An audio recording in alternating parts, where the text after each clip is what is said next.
నిశ్చయాత్మక బుద్ధి సంకల్ప వికల్పాత్మకం మనః. నిశ్చయాత్మకమైంది బుద్ధి. అక్కడ నిశ్చయానికి వచ్చేసాం మనం ఖచ్చితంగా. ఇక చిత్తం ఎప్పుడు వస్తుందో తెలుసో? ఆశ్చర్యం. మనస్సు కాదు, బుద్ధి కాదు, చిత్తం ఎప్పుడు ఉంటుందంటే, చిత్తం అంటే ఒక స్టోర్ రూమ్. మనం ఇల్లు కట్టుకున్నప్పుడు చూడండి, ఖచ్చితంగా వెనకాల బాత్రూమ్ పక్కన ఒక స్టోర్ రూమ్ పెడతాం, తప్పదు. ఏవో కొన్ని సామాన్లు చెత్త ఏవో ఉండవు అనుకోండి, అవి అందులో పడేస్తాం. కానీ దాన్ని అప్పుడప్పుడు తీస్తాం, ఏదైనా కావాలంటే తీస్తాం. ఒక్కోసారి ఏ సంక్రాంతికో దులిపేటప్పుడు కడిగేటప్పుడు ఓసారి ఈ వస్తువు ఇక్కడే ఉందా చూసుకోలేదంటాం, అక్కడ ఉండిపోయింది స్టోర్ రూమ్లో. అది అటక, ఇదివరకు అటక అనేవారు, ఇప్పుడు స్టోర్ రూమ్ అన్నారు. ఏదైతే ఈ చిత్తం స్టోర్ రూమ్ అంటే సంకల్పం వికల్పం ఏదో చేసావు, చివరికి నిశ్చయించుకున్నావు, ఆ పని చేసావు, దాన్ని అక్కడ వదిలేయాలి. వదిలేయకుండా ఏం చేస్తాం మనం? మళ్ళీ ఎవడన్నా వస్తువు మొన్న ఏం జరిగింది అనుకుంటున్నావు, మరి అది ఇదే చిత్తం అంటే. ఇదో పెద్ద చెత్త, లోపల నుంచి బయటికి లాగుతున్నావు అనవసరంగా విషయాన్ని. వాడు అడగలేదు కదా, ఆ విషయాన్ని ఎందుకు మాట్లాడుతున్నావు? పోనీ అడిగితే ఓ మొక్క చెప్పామంటే ఎవరు అడగకుండానే వాళ్ళు అది ప్రస్తావించాలని, మనం ఎంత గొప్ప వాళ్ళమో చెప్పాలని మనకు వెర్రి తాపత్రయం. దీన్నే చిత్తం అంటారు. ఇదే పెద్ద చెత్త అంటారు. చిత్తం మాట కూడా సంస్కృతంలో ఎలా ఉంటుందంటే చిత్త. చిత్ అంటే చిదానంద రూప శివోహం శివోహం. ఆ చిత్ అనే ఆనందంలో ఉండడం మానేసి కింద తావత్తు పెట్టావు. ఈ తావత్తే పెద్ద తలుపు, పెద్ద చెత్త. ఈ తావత్తు ఎలా ఉంటుంది? తెలుగు భాషలో ఆకారం కూడా గడియలాగే ఉంటుంది. ఇలాగా తావత్తు కూడా అవి గడి చేసావు అంటే ఈ జ్ఞాపకాలన్నీ మనసులో పెట్టుకున్నావు, మాటి మాటికి వాటిని బయటికి లాగుతున్నావు. ఇంకేవో చెబుతున్నావు, అక్కడ రాగద్వేషాలు బాగా పెరిగిపోయేలాగా. అంటే మనస్సులో ఈ జరిగిన ఘట్టాన్ని, జీవితాల్లో జరిగిన దుఃఖాలు సుఖాలు ఏమైనా వదిలేయడం మనకి ఇష్టం లేదు. వీటిని పేర్చుకుంటున్నాం బాగా. ఇవి పేర్చుకున్నంతకాలం, ఇవి పైకి తెచ్చుకున్నంతకాలం మనిషి సుఖంగా ఉండలేడు. ఈ చిత్తంలోంచి జ్ఞాపకం బయటికి రాగానే ఏమైంది? అహం ప్రవేశించింది.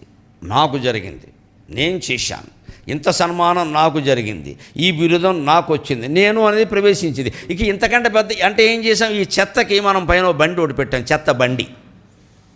చెత్త ఇంటి ముందు కొద్దిగా పేరుకుంటే పర్వాలా, చెత్త బండి వచ్చింది అనుకోండి, వాడు బండిలో వేశాడు. బండి అంతా వాడికి వాసనగా, మళ్ళీ దింపేసే వరకు, ఎక్కడో తీసుకెళ్ళి చెత్త అంతా దిగబోసే వరకు వాడికి వాసనే. ఈ బండిలోకి వెళ్ళేసరికి ఏమైంది? అహంకారమైంది. నాకు జరిగింది, నేను చేశాను. మంచి అయినా చెడ్డైనా ఏదైనా సరే, సన్మానం అవమానం జయం అపజయం అన్నీ, సుఖం దుఃఖం. నిజంగా నా జీవితం మొదటి నుంచేనండి అలా సుఖంగానే సాగిపోయిందండి. పైకి చెబుతున్నాడు ఈ కబుర్లని, లోపలికి వెడితే వాళ్ళ ఆవిడ చెబుతుంది ఎన్ని రకాల ఆవిడ్ని బాధ పెట్టాడు. ఈయన సుఖంగా ఉన్నాడు కానీ ఆవిడని చాలా బాధ పెట్టాడు. ఆ విషయం ఆవిడ చెబుతుంది. ఇలాగే చెప్తారు కానీ చచ్చామండి ఇంతో కాపురం చేయలేక. మరి ఏమైంది? సుఖమని నువ్వు అనుకుంటున్నావు, ఆవిడ అనుకోవట్లేదు ఆ విషయాన్ని. ఇదే తేడా. అందుకని శంకరాచార్య ఏం చెబుతాడు? మనోబుద్ధి చిత్త అహంకార చిత్త అని. నాకు మనస్సు కానీ బుద్ధి కానీ ఈ చిత్తం కానీ అహంకారం కానీ ఇవేవీ నేను కాదు. ఇవే కానప్పుడు నా శ్రోత్రం నా జిహ్వా నచ ఘ్రాణ నేత్రం, చెవి కానీ జిహ్వా నాలుక కానీ ఘ్రాణ ముక్కు కానీ నేత్రం కన్ను కానీ నేను కాదు. ఇక అవి కానప్పుడు ఇవి కావని చెప్పక్కల, కానీ లెక్క కోసం చెబుతున్నా. ఇవి జ్ఞానేంద్రియాలు. ఇవి జ్ఞానేంద్రియాలు. ఈ చెవి కన్ను ముక్కు చెవి నాలుక చర్మం అనేవి ఉన్నాయి. ఇవి 5 జ్ఞానేంద్రియాలు. ఇవి కొంత సెన్స్ అంటే జ్ఞానం కదా, అది గ్రహించి మనకు అందజేస్తూ ఉంటాయి. ఆ అందజేసేది కూడా మనస్సే. మనస్సు లేకపోతే ఇవి అందజేయలేవు. ఆశ్చర్యకరమైన విషయం ఏమిటంటే, పసిబిడ్డ పుట్టాక 3 వారాల వరకు ఆ పసిబిడ్డకి ప్రపంచంలో ప్రతి వస్తువు తల్లకిందులుగా కనపడుతుందండి. మన ఆచారాల్లో 21వ రోజు ఆచారం ఎంత గొప్పదో దీనివల్ల అర్థమవుతుంది. 3 వారాల పాటు ప్రతి పసిబిడ్డకి ఆడ మగ భేదం లేకుండా ప్రపంచమంతా తలకిందులుగా కనపడుతుంది. వాళ్ళ అమ్మ కూడా తలకిందులుగానే కనపడుతుంది. కాళ్ళు పైకి తల కిందికి ఉన్నట్టుగా కనపడుతుంది. అందుకే 3 వారాల వరకు బిడ్డ ఎవరిని గుర్తుపట్టలేడు ఎక్కువ. ఊరికి అలా ఏదో రప్పలు మోస్తూ ఉంటారు, తెలుస్తూ ఉంటారు, ఏం తెలియదు వాళ్ళకి. పైగా అంతవరకు తల్లి ఒళ్ళోనే ఉంటాడు. 21 రోజులు గడిచిన తర్వాతనే ఆ బింబం తిరగబడుతుంది. మెదడు అప్పుడు పనిచేయడం మొదలు పెడుతుంది పిల్లలకి. 21 రోజుల వరకు మెదడు పని చేయదు, ఊరికే ఉంటుంది ఒక పదార్థంలాగా. అది కూడా మరి పుంజుకోవాలి కదా, అది పని చేయాలంటే దానికి ఆయిల్ ఒకటి ఉండాలి అక్కడ. ఆ ఆయిల్ పడాలి. ఇంక వీడికి కడుపులో పాలు తప్పితే ఏం పడలేదు, కాస్త పుంజుకోవాలి. ఆ పాలు కూడా ఇతర అవయవాలన్నిటికీ అంది మెదడుకి అందాలి. కదా మెదడు ఎక్కడ ఉంటుంది కదా, మోకాల్లో ఉంటే మనం ఏం చేయలేం, ఇక్కడ ఉంటుంది కదా, మరి దానికి అందాలి. కాస్త వాటర్ ఇంజిన్ పెట్టి తోసినట్టు తొయ్యాలి దీన్ని. అది ఆలస్యం అవుతుంది 21. అందుకే 21వ రోజు తొట్లో పడుకోబెట్టి అప్పటి నుంచి బిడ్డగా భావించి పేరు పెడతారు. ఖచ్చితంగా మన ఆచారం అంత గొప్పది. ఆ రోజే పెడతారు పేరు. కొంతమంది నెల తర్వాత 3 నెలల తర్వాత పెట్టేవాళ్ళు ఉన్నారు. కొంతమందికి ఆ పెట్టిన పేరు కంటే వాళ్ళు తెచ్చుకునే పేరే చాలా గొప్పగా ఉంటుంది, అది వేరే విషయం. కానీ పెట్టవలసిన పేరు 21 లోపు పెట్టారు. ఎవరో పట్టగానే పేర్లు పెట్టి కొట్టేసుకోకూడదు అలాగే పేరు కోసమని. మనం ఏం పేరు పెట్టినా ఆ పేరు వాడు తెచ్చుకోవాలి. పెట్టిన పేరు కంటే ఎప్పుడు తెచ్చుకున్న పేరే చాలా గొప్పది. 21వ రోజు ఎందుకు పెడతారంటే ఈ రోజు నుంచి ఈ పేరుతో వీడిని పిలుస్తున్నాం, ఈ రోజు నుంచి వాడికి తెలుస్తోంది ప్రపంచం. ఎందుకంటే తలకిందులుగా ఉన్న బింబం సరిగ్గా చేయడం మొదలెట్టింది. ఆశ్చర్యం అంటే మనకే అంతే, ఎన్నేళ్ళు వచ్చినా మనకు కూడా కంటిలో రెటీనాలో ప్రతిబింబం ఎప్పుడు తలకిందులుగానే పడుతుంది. సైన్స్ చెప్పే మాట ఇప్పటికే అంతే. వెంటనే మన మెదడు దాన్ని సరిగ్గా చేసి మనకు అందిస్తుంది. కాబట్టి ఇలా కనపడుతున్నారు మీరు నాకు, నేను మీకు. ఆ మెదడు కనుక పని చేయకపోతే ఇప్పుడు కూడా తలకిందులుగానే పడతారు. ప్రపంచం అంతా అంతే. ఇక్కడ మెదడు వెంటనే పని చేస్తుంది. ఈ పని చేయడం ఎప్పుడు మొదలుపెట్టింది? 21వ రోజు మొదలుపెట్టింది. 3 వారాలు దానికి లెక్క. విజ్ఞాన శాస్త్రం అంగీకరించిన విషయం అది. అందుకని అప్పుడు పేరు పెట్టి అప్పటి నుంచి ప్రపంచాన్ని చూడడం ప్రారంభించడం సక్రమంగా. మనం అనుకున్న సక్రమం అని కూడా మనం అనుకున్న సక్రమాన్ని నడుస్తుంది. మనం ఎలా చూస్తున్నామో వాడు అలాగే చూస్తాడు. అందుకని అక్కడికి అమ్మ అంటే ఇలాగేగో చీర కట్టుకుని ఉంటుంది. అది ఇదివరకు వెళ్ళండి, ఇప్పుడు అలా చీరలు కనపట్లేదు ఎక్కడ. నమశివాయ. ఎలా కనపడితే అలా. అమ్మ అంటే ఎలా ఉంటుంది, ఇంకో అమ్మాయి అంటే ఎలా ఉంటుంది, కుక్క అంటే ఎలా ఉంటుంది, గాడిద అంటే ఎలా ఉంటుంది, ఉయ్యాలంటే ఎలా ఉంటుంది, అది ఏదో అంటాడు. ఇంకా ఇదంతా అక్కడ మొదలైంది. ఈ పంచేంద్రియాలు పనిచేయడం అనేది ఉందే, ఈ మనస్సు కారణంగా పనిచేయడం 21 రోజు వరకు. అంతవరకు ఏమో స్పర్శలకు ఏం తెలియవు. అంటే అంతవరకు పనిచేయనివి అప్పటి నుంచి పనిచేస్తున్నాయి. మళ్ళీ సరిగ్గా వృద్ధాప్యం వచ్చి మంచాన పడిన తర్వాత నెమ్మదిగా చూడండి, ఘ్రాణశక్తి తగ్గిపోతే ఏమిటో వాసన తెలియట్లేదు. వృద్ధాప్యం ఎందుకండి? కరోనా బాగా విజృంభించిన రోజుల్లో యువకులకే వాసన తెలియలేదు. వాసన తెలుస్తుందో లేదో చూసుకోండి, దాన్ని బట్టి కరోనా టెస్ట్ అన్నారు. ఎందుకన్నారు? తెలియదు. వృద్ధాప్యం వచ్చాక సహజంగానే తెలియదు. అందుకే ఇవన్నీ చూడండి, ఘ్రాణ, రుచి, నాలుగుకి రుచి తెలియదు. ఏమిటో ఏందన్నా ఒకట్లాగే ఉంది, చక్కమొక్కలు తిన్నట్టుగా ఉన్నాయి. అంటే ఇంకా ఈ 90 ఏళ్ళ ఆయనకి ఆ జంతికల మీద పిచ్చిపోలేదు. ఇంకా జంతికలు కావాలి. 32 ఊడిపోయాయి, 1, 2 ఉన్నాయేమో అంతే. అయినా సరే జంతికలు తినాలి. ఇంకప్పుడు ఏం చేస్తాడు పాపం, తినే ఓపిక లేక భార్యని ఇంకా కష్టపడడం మనకు అలవాటే కాబట్టి జంతికలు పిండి చేసి కొట్టు, ఇంతకంటే పెద్ద దద్దనం ఇంకోటి లేదు. జంతికలు తింటే నువ్వు జంతికగానే తినాలి. పిండి చేసి తింటే ఇంకేముంది, పిండి చేసి దాన్ని టీలో కలుపుకొని తినడం ఇంక జంతిక ఎలా అయిందండి? ఇది జంతికి ఒక ఆకారం ఉంది లెక్క. చేగోడి అంటే ఒక ఆకారం ఉంది, గోరుమిటి అంటే ఒక ఆకారం ఉంది లెక్క. ఆ ఆకారంలో ఉంటేనే అది పిండి వంట. కానీ దాన్ని పిండి చేసేస్తే గోరుమిటి, చేగోడి అన్నీ కలిపేస్తే, జంతిక కలిపేస్తే ఇంకేముంది? ఇక్కడ శనగపిండి మిగిలింది. నువ్వు తినడం ఎందుకు? మానేయడం మంచిది. తింటే దాని ఆకారంలో తిన, లేకపోతే మానే. మిరపకాయ బజ్జీ తిన్నావు, మిరపకాయతో సహా తినాలి. మిరపకాయ తీసేసి పిండి తినాలంటే చేతకాని వాడని అర్థం ఇక్కడ. లేదు నీకు తినే ఓపిక లేదు, గుడగొడలాడుతుంది, మానేవయ్యా. ఎవడు తినమానా? నేను ఇంకోటి తింటాడు కదా.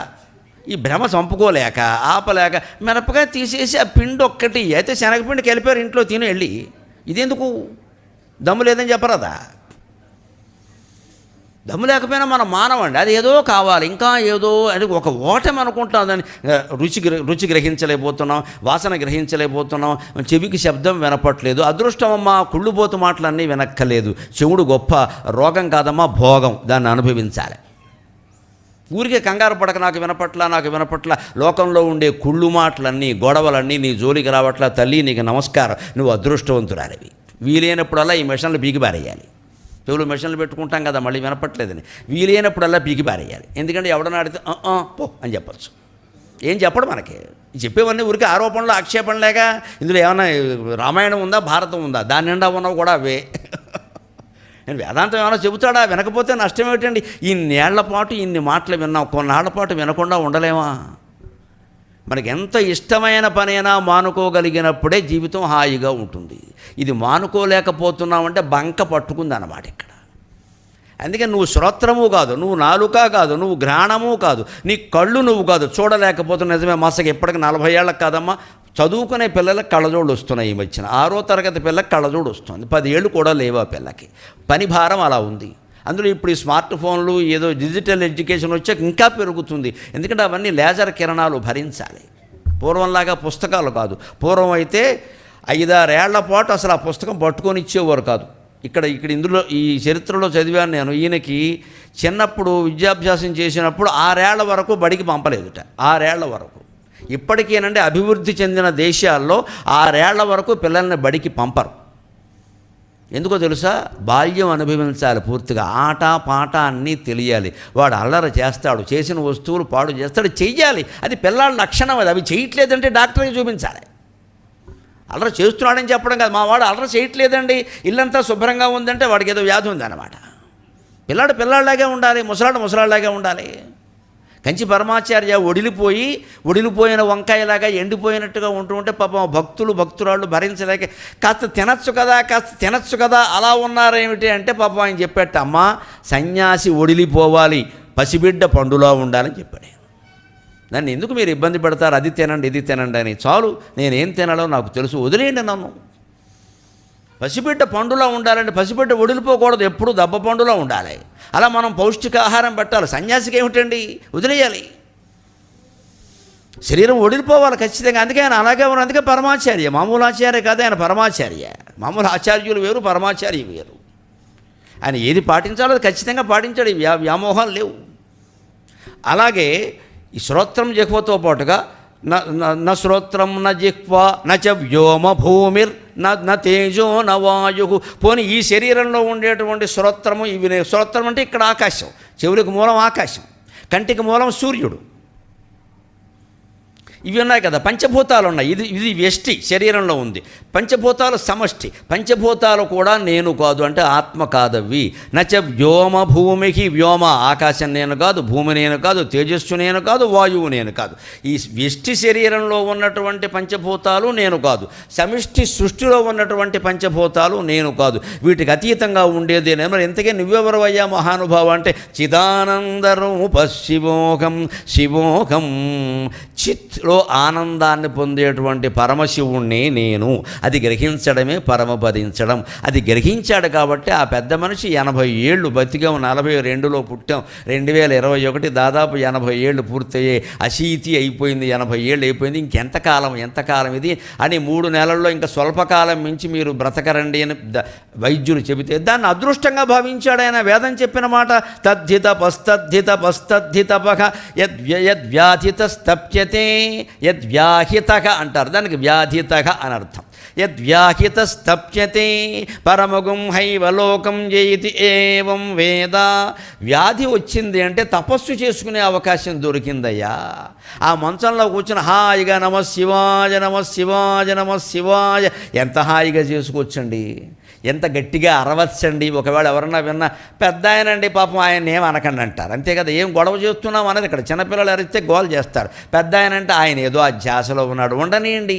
ఆయన గదిలో ఆయన అరుచుకుంటాడమ్మా, మన ఏం చేశాడు, ఓ పూట తిండి తింటాడు, దైవజపం చేసుకుంటున్నాడు. నిజానికి ఆ పెద్ద ఆయన గదిలో పడుకుని చేసే జపం వల్ల ఈ కుటుంబం తరతరాలు బాగుంటుందండి, తరతరాలు బాగుంటుంది. ఆ ప్రభావం ఇప్పుడు శివనామ జపం జరిగింది అంటే ఆ చుట్టుపక్కల 100 మైళ్ళలో దుఃఖం వచ్చే అవకాశం లేదండి, అగ్ని ప్రమాదాలు జరిగే అవకాశం లేదండి, రోడ్డు ప్రమాదాలు జరిగే అవకాశం లేదు. ఎందుకంటే శివుడు మృత్యుంజయుడు, అది మృత్యుంజయ నామజపం జరుగుతోంది అక్కడ. ఎవరైనా చేయని, ఏ వయస్సు వారైనా చేయని, పిల్లలే చేస్తే మరీ మంచిది.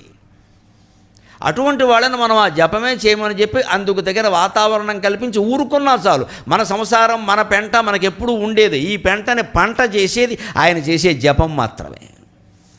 ఇందులో మళ్ళీ మనం చేసే పెంట పనుల కారణంగా గొడవలు రాకుండా ఉండాలి అంటే ఆ పంట మనల్ని కాపాడుతుంది. అంటే పెంట కూడా పంటలో ఉపయోగిస్తుందండి. పూర్వం ఏం చేసేవారు, ఇళ్ల వెనకాల దొడ్లో పెద్ద గొయ్యి దెవ్వేవారు, పెరట్లో ఓ గొయ్యి దెవ్వేవారు. ఈ ఇల్లు ఉడిచిన తుక్కుతో పాటుగా దోసకాయ మొక్కలు, ఆనపకాయ చెక్కలన్నీ అందులోనే పడేసేవారు పట్టుకెళ్ళి. అవన్నీ ఏం చేసేవారు, ఏడాదికి ఒకసారి సరిగ్గా వేసవకాలం పంట విరామం వచ్చినప్పుడు పెద్ద బండి మీద తోలించేవారు వ్యవసాయ క్షేత్రానికి, పొలానికి. అక్కడ వేసేవారు. ఇంతకు మించి ఏమి ఎరువులు వాడడం మా చిన్నతనంలో మేము ఎక్కడా చూడాలి. 18 ఎకరాల పొలం ఉంది మాకు బోడపాట్లో. అంతే అప్పుడు ఇలాగే వాడేవారు మా నాన్నగారు. ఆ వెనకాల అది వానకి తడిసింది, గాలికి ఆరింది, ఎండకి ఎండింది, ఎరువు అయిపోయింది. అది దాన్ని శుభ్రంగా 2 ఏళ్ల బండికి ఎత్తించి పొలంలో వేయించేవారు. ఇంతకుమించి ఏ ఎరువులు వాళ్ళ ఆ తిండి తిన్నంతకాలం హాయిగా ఉన్నాం అందరం కూడా. ఇవాళ ఏమైపోతుందో మనకు తెలుసు. మొత్తం అంతా ఏ ఎరువులు వేస్తారో, బరువులు వేస్తారో, ఏమేస్తారో మనకు తెలియదు. ఇక్కడ మనం చూసేది డేట్ ఒకటే, అది వాడు వేసిన తేదీ ఏనమ్మా నీ అమాయకత్వం. వారు వేసిన తేదీ అది నిజమైన తేదీ అని ఎవరు చెప్పలేరు. ఇక్కడ తేదీ అంతకంటే చూసేందుకు ఏం లేదు కదా, మరి ఏం చేయమంటావు.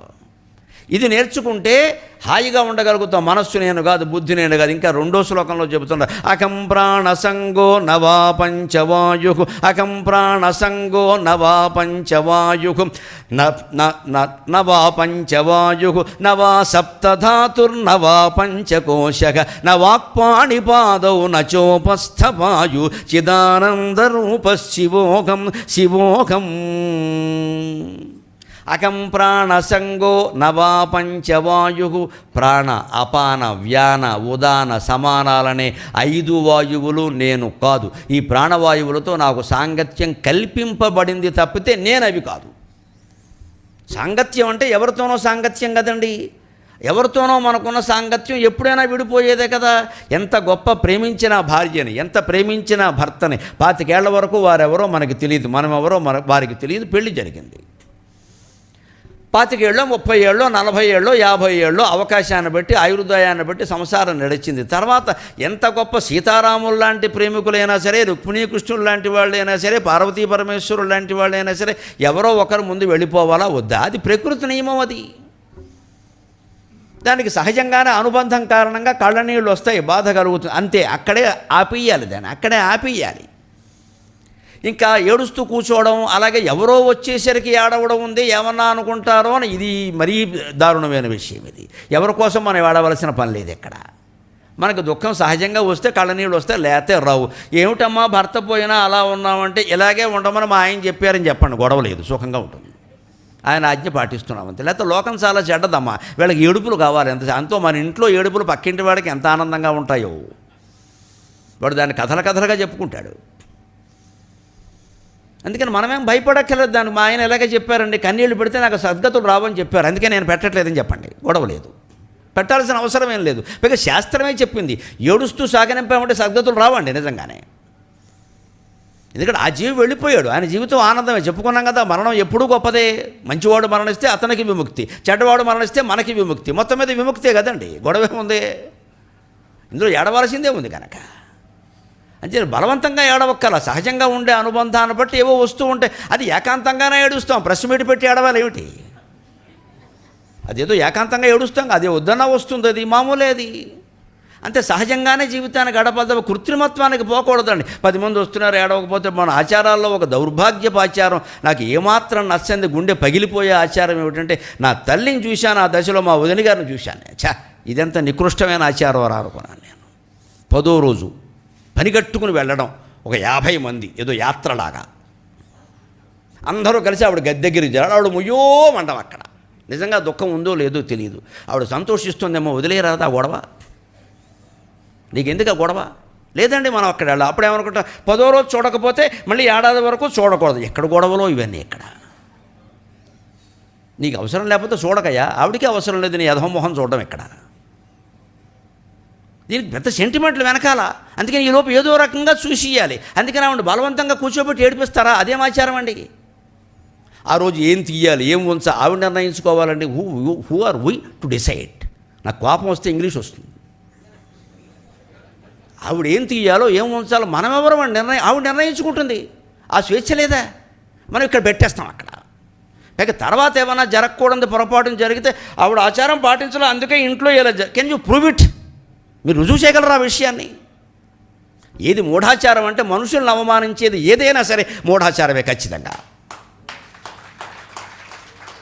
మిగిలిన మూఢాచారాన్ని మనం కావాలంటే ఉపేక్షిద్దామండి, వదిలేద్దాం ఆ విషయాన్ని. జరిగిందో లేదో మనకు అనవసరం, అన్నిటికీ రుజువులు ఎవరు చూపించరు. కానీ మనుషులను అవమానించేది ఏదైనా సరే, అది వేదం చెప్పినా సరే మూఢాచారమే.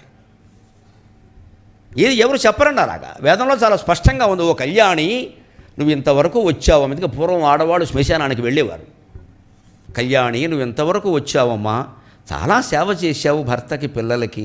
ఇప్పుడు ఇంకా ఆయన వెళ్ళిపోతున్నాడు, నువ్వు ఇంటికి వెళ్ళి కుటుంబ భారం చూసుకోమ్మా అని వేద పురోహితుడు మంత్రం చదివి ఆ ఆవిడ్ని వెనక్కి పంపినట్టుగా వేదంలో ఉంది, ఋగ్వేదంలో ఉంది. వేదవాక్ అది. అంటే వెళ్ళేవారు, వాళ్ళు ఓదార్చి పంపేవారు, వెళ్ళకూడదని ఎక్కడా లేదు.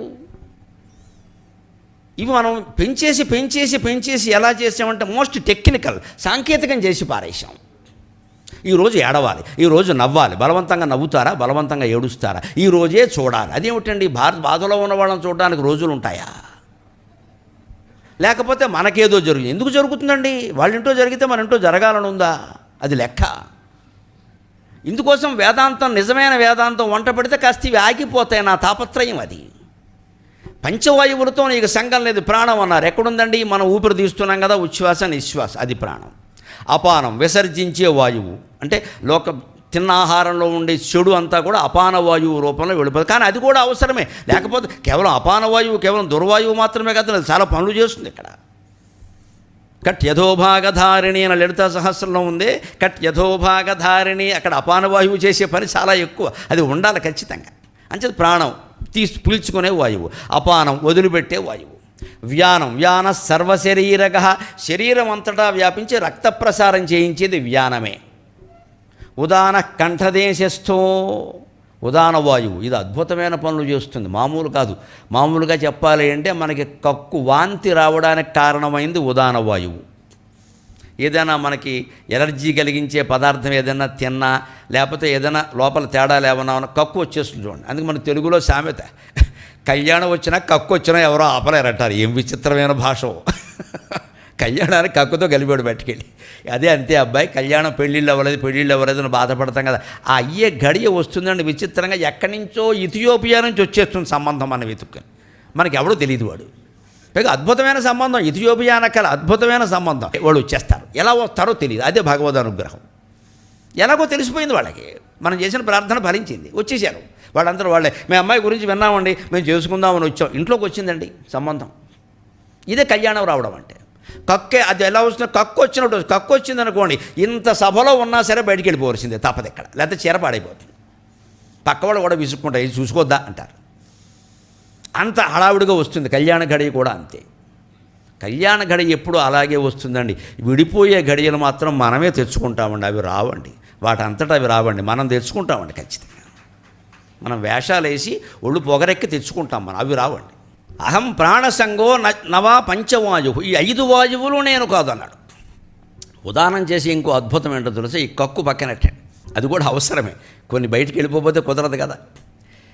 దాంతోపాటుగా ఉదాహరణ అండి, ఇక్కడ ఈ కంఠదేశంలో ఉండి కలగనేటప్పుడు అది చాలా ప్రధానమైన పాత్ర వహిస్తుంది. ఎందుకంటే కల కంఠంలోంచి అని వచ్చి చెప్పాం కదా. దాన్ని లలితా సహస్రంలో 4 నామాల్లో చెప్తారు వరుసగా. కాలకంఠి, కాంతిమతి, క్షోభిణి, సూక్ష్మరూపిణి, ఈ 4 కలిపితే కల.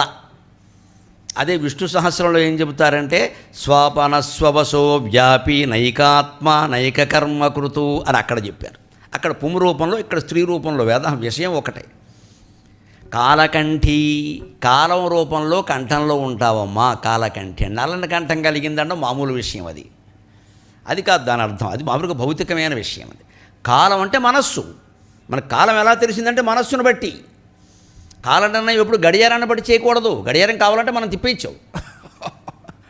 సూర్యోదయ సూర్యాస్తమయాన్ని బట్టి కూడా చేయకూడదు, అవి అబద్ధం. సూర్యోదయం సూర్యాస్తమయం నిజం కాదు, మనకు కనపడుతున్నాయి అంతే. విజ్ఞాన శాస్త్రం ఒప్పుకోదు, వేదాంత శాస్త్రం ఒప్పుకోదు. సూర్యోదయ సూర్యాస్తమయాలు 2 భ్రమ.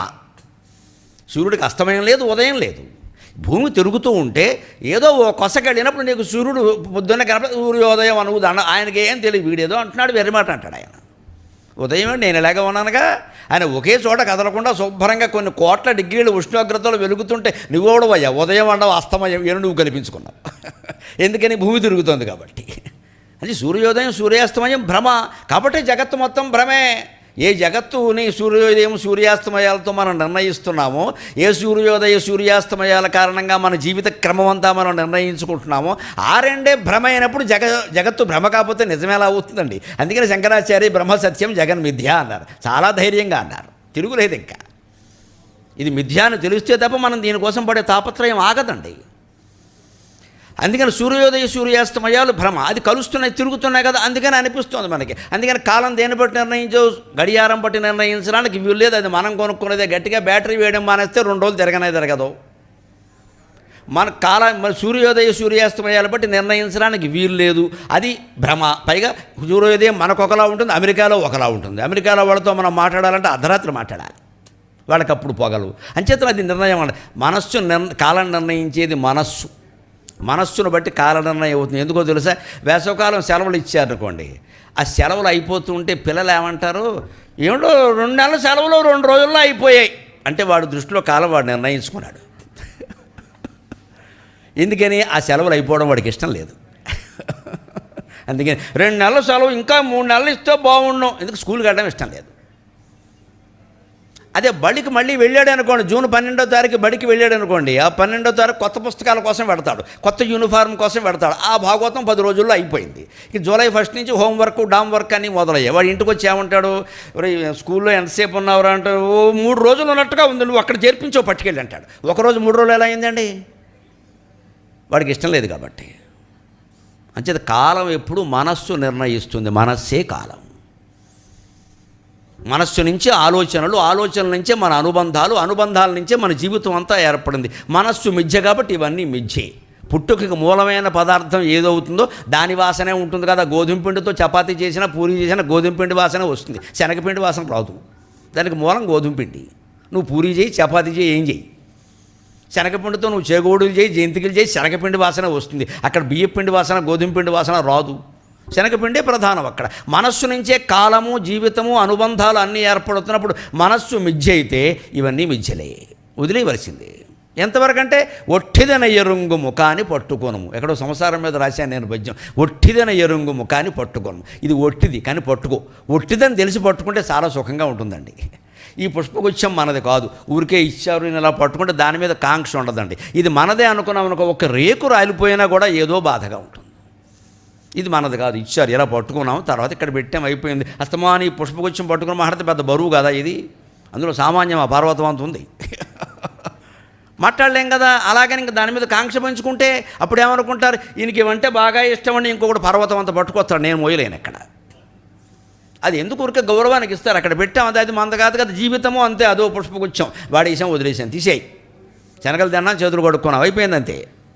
ఏ వస్తువును ఆలోచించుకున్నా అంతే. ఇది మించే నవా పంచవాయువు. ఈ ప్రాణాపాన వ్యానోదానాలు ఉన్నాయి. ఈ ఉదాన వాయువు ఏం చేస్తుందంటే, ఈ లోపల కలగనేటప్పుడు కాలం అన్నాం కదా, కాలకంఠి, కాంతిమతి, అక్కడ తెర ఏర్పడుతుంది కాంతిమతి. క్షోభిణి, చిన్న విక్షేపం లాంటిది కలుగుతుంది. సూక్ష్మరూపిణి, కలలో ధరించే వేషాలన్నీ ఒకే జీవుడు ధరిస్తాడు, అమ్మవారు ఆ రూపంలో. అందుకని కాలకంఠి, కాంతిమతి, క్షోభిణి, సూక్ష్మరూపిణి. అదే విష్ణు సహస్రంలో స్వాపనస్వవసో వ్యాపి నైకాత్మ నైక కర్మకృతు రాబోయే క్షీరాబ్ది ద్వాదశి సందర్భంగా చెప్పుకోవాలి. స్వాపనక, స్వామివారు కలగంటున్నారు, స్వప్నం, నిద్రపోయాడు.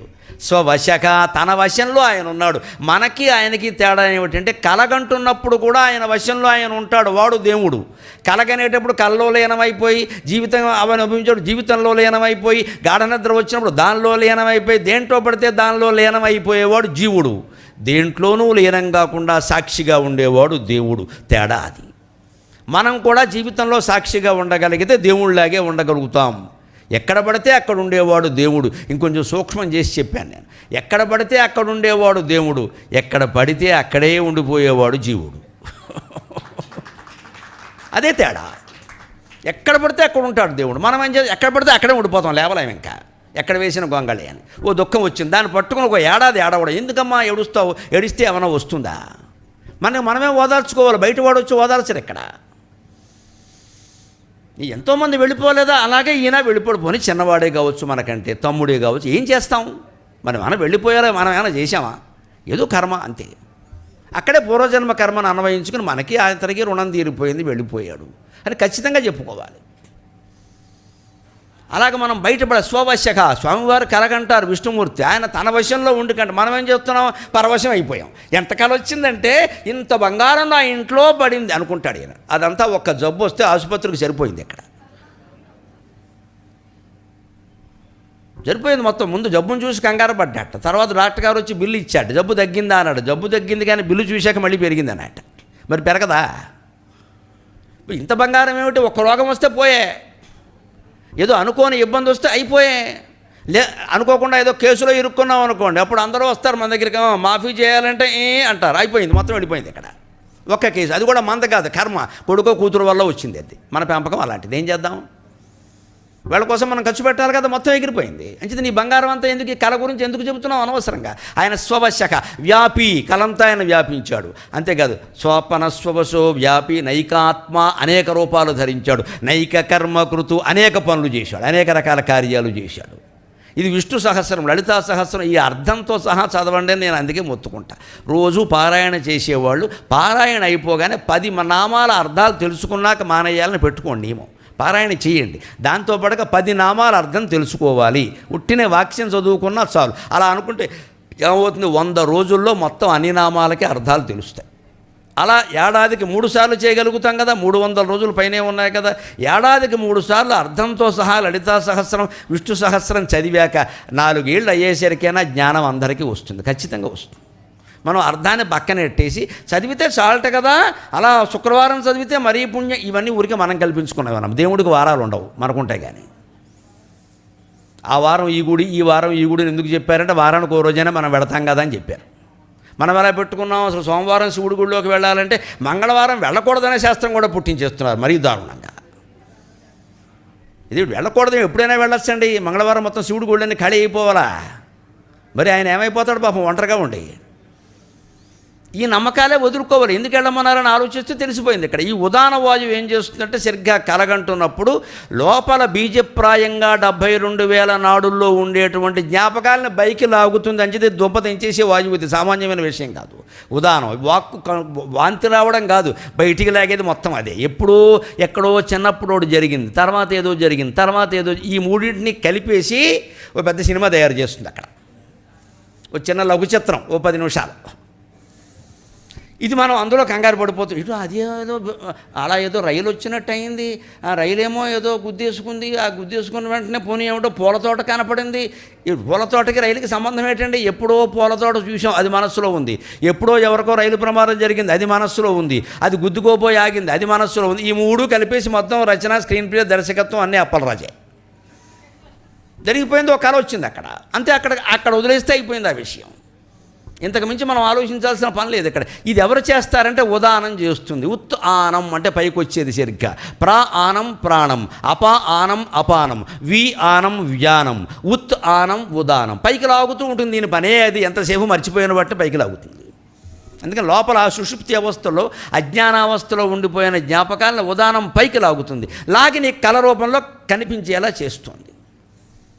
అంచేత కళనంత పట్టించుకోవద్దు, విశ్లేషించుకోవాలి. ఈ రూపాలన్నీ ఎవరు ధరించారు? ఒక జీవుడు తాను పడుకుని ఇన్ని రూపాలు ధరించి కలగనడం నిజమైనప్పుడు మహావిష్ణువు, పరమశివుడు, సదాశివుడు, భగవంతుడు, ఆత్మస్వరూప తేజస్సుని ఎరింగినవాడు, తాను ఆత్మస్వరూపుణని తెలిసిన మహానుభావులు, వాళ్ళు ఈ విశ్వం మొత్తం సృష్టించారు. ఇంత కథ నడిపిస్తున్నారంటే ఆశ్చర్యమే ఉందండి. పక్కా నిజం కదా, పక్కా నిజం కదా. మనం నిశ్చింతగా ఉండొచ్చు కదా. నీవు భగవంతుని చెంత మనస్సు నుంచి నిశ్చింతగా నుండు మీ చలన చిత్రము సాగును వాని లీలగన్. సాగర ఘోష కావ్యంలో రాసిన పద్యం ఇది. నీవు భగవంతుని చెంత మనస్సు నుంచి నిశ్చింతగా నుండు మీ చలన చిత్రము సాగును వాని లీలగన్. జీవితమే ఒక సినిమా, ఫిలిం హాల్లో మాట్లాడుకోవలసిన మాట. ఇది ఆయన నిర్మాణం చేశాడు. దీనికి దర్శకత్వం ఎవరంటే సూత్రధారి ఆయన, పాత్రధారులం మనం. డైరెక్టర్ చెప్పినట్టుగా నటుడు నటిస్తాడు, అది సహజం. అలాగే ఆయన చెప్పినట్టుగా మనం నటిస్తున్న జన్మాంతర కర్మఫలాలు నడిపిస్తూ ఉంటే అందులో మనం ఆగామి కర్మగా నిర్ణయం తీసుకోవలసి వచ్చినప్పుడు ఏది ధర్మమో ఆ నిర్ణయం తీసేసుకోవడమే, ఏదైనా కానీ. ఆ పైన అమ్మవారు చూసుకుంటుంది. వదిలేయడమే ఆ విషయం. నా ధర్మం నేను చేశానమ్మా, నువ్వు కాపాడు అని భగవంతుడి చిత్రపటం ముందు మీరు దండం పెట్టండమ్మా.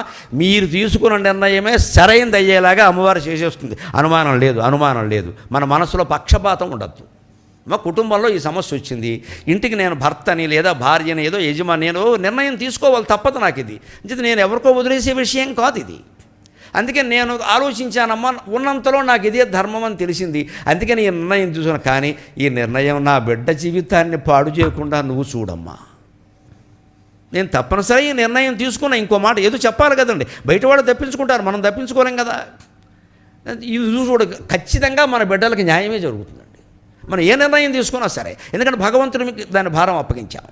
నేను ఈ పరిస్థితిలో ఈ నిర్ణయం తీసుకున్నా, దీన్ని కాపాడే పూచి నీది. అక్కడ భక్తి, భక్తివశ్య, భక్తి ప్రియ, భక్తి గమ్య, భక్తివశ్య భయాపహ, లలితా సహస్రంలో మాట. భక్తి అంటే ఆవిడికి చాలా ఇష్టం. భక్తి గమ్య, భక్తితో అమ్మవారిని చేరుకోవచ్చు. భక్తివశ్య, భక్తికి ఆవిడ వశురాలైపోతుంది. మనం చెడ్డ మంచి కూడా చూడదు, పాపం పుణ్యం కూడా చూడదు. నా బిడ్డండి వాడంతమంది తప్పులు చేశారు, వీడు ఒక్కడే చేశాడా అని సమర్థిస్తుందమ్మా నిజమైన తల్లిలాగే. బిడ్డ నేరం చేసి ఇంటికి వస్తే ఏ తల్లి పోలీసు వాడికి అప్పగించదు, మంచం కింద దాచేస్తుంది. మా వాళ్ళు ఏడని చెబుతుంది.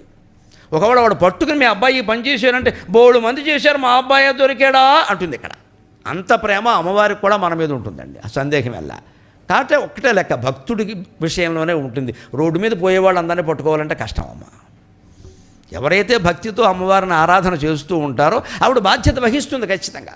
అందుకని ఉదాన వాయువు చేసే పనిది. ఇంకోటి ఉంది సమాన వాయువు, అది జఠరాగ్ని ఇక్కడ ఉంటుందండి. అది జఠరాగ్నిలో ఉండి ఆ వాయువు అక్కడ ఉండి ఆ పదార్థాలను ఉడికించడం, మళ్ళీ దాని శక్తిని ఎక్కడికెక్కడికి పంపడం చేస్తుంది. ఇవన్నీ వాటి పని చేస్తున్నా కానీ ఇవేవీ నేను కాదు అంటున్నాడు ఆయన.